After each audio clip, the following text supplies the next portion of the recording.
5 ഹരിക്കണം 5 കൂട്ടണം 5 കുറയ്ക്കണം 5 ഇൻറ്റു 5 കൂട്ടണം 5 കൂട്ടണം 5 ഇൻറ്റു 5. ഇതിൽ പല ക്രിയകളുണ്ട്. ഹരണക്രിയയുണ്ട്, കൂട്ടലുണ്ട്, കുറയ്ക്കലുണ്ട്, ഗുണിക്കലുണ്ട്. ബ്രാക്കറ്റ് ഇല്ല. ബ്രാക്കറ്റ് ഇല്ലെങ്കിൽ ആദ്യം ചെയ്യേണ്ട ക്രിയ ഹരണമാണ്. ഡിവിഷൻ ആദ്യം ചെയ്യണം. അത് കഴിഞ്ഞാൽ ഗുണനം ചെയ്യണം, മൾട്ടിപ്ലിക്കേഷൻ ചെയ്യണം. അത് കഴിഞ്ഞാൽ കൂട്ടലും കുറയ്ക്കലുമാണ് ചെയ്യേണ്ടത്. അപ്പോൾ ആദ്യം ചെയ്യേണ്ട ക്രിയ ഹരണമാണ്. ഇവിടെ ഹരണം ഉള്ളത് ഇവിടെയാണ്. അപ്പോൾ ആദ്യം ഇത് ചെയ്യുക. 5 ഹരിക്കണം 5 1 പിന്നെ ബാക്കിയെല്ലാം അതുപോലെ ഇടുക. +5 -5 ഇൻറ്റു 5 +5 +5 ഇൻറ്റു 5. ഇപ്പോൾ നമ്മൾ ഹരണം ചെയ്ത് കഴിഞ്ഞു. അടുത്ത ഗുണനക്രിയ.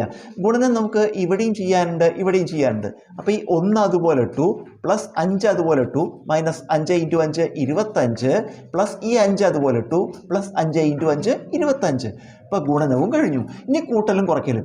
ഇതിൽ കൂട്ടലും കുറയ്ക്കലും ചെയ്യുമ്പോൾ ആദ്യം ഇവിടെ -25 +25 ഇത് രണ്ടും കൂടി നമുക്ക് വേണമെങ്കിൽ പൂജ്യമാവാം. -25 +25 ഒരേ സംഖ്യകളെ വിപരീത ചിഹ്നം, അപ്പോൾ അത് പൂജ്യമായി പോയി. അപ്പോൾ -25 +25 പൂജ്യമായി. ബാക്കി കൂട്ടൽ മാത്രമേ ഉള്ളൂ. 1 ഉം 5 ഉം 6 6 ഉം 5 ഉം 11 ഉത്തരം.